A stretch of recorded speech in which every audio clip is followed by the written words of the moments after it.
Bon, l'Algérie vient officiellement de fermer toutes les églises évangéliques protestantes du pays. Je vous laisse imaginer si on faisait ça aux mosquées en France.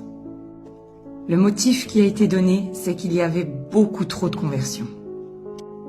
C'est juste inadmissible.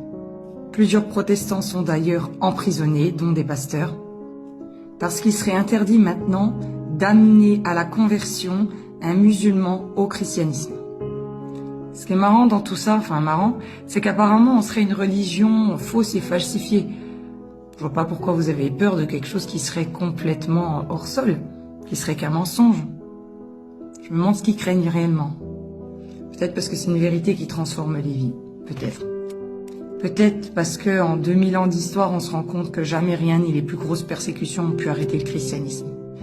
Peut-être que c'est bon de rappeler que c'est dans les moments de persécution aussi que c'est là où l'Église a vu son plus haut taux de croissance.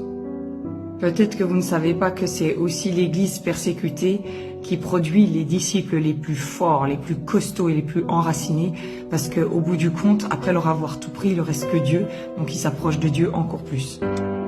Peut-être que cette action-là n'est que révélatrice en fait du fond de la chose.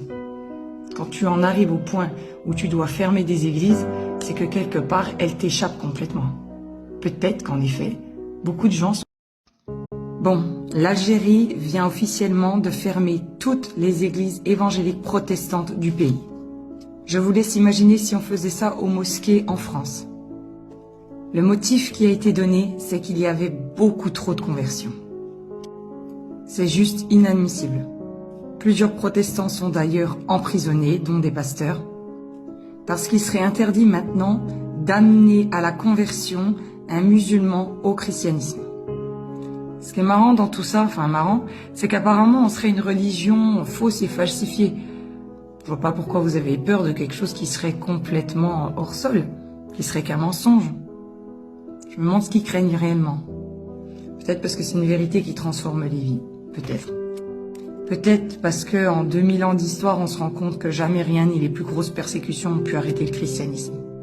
Peut-être que c'est bon de rappeler que c'est dans les moments de persécution aussi que c'est là où l'Église a vu son plus haut taux de croissance. Peut-être que vous ne savez pas que c'est aussi l'Église persécutée qui produit les disciples les plus forts, les plus costauds et les plus enracinés, parce qu'au bout du compte, après leur avoir tout pris, il ne reste que Dieu, donc ils s'approchent de Dieu encore plus. Peut-être que cette action-là n'est que révélatrice en fait du fond de la chose. Quand tu en arrives au point où tu dois fermer des églises, c'est que quelque part, elles t'échappent complètement.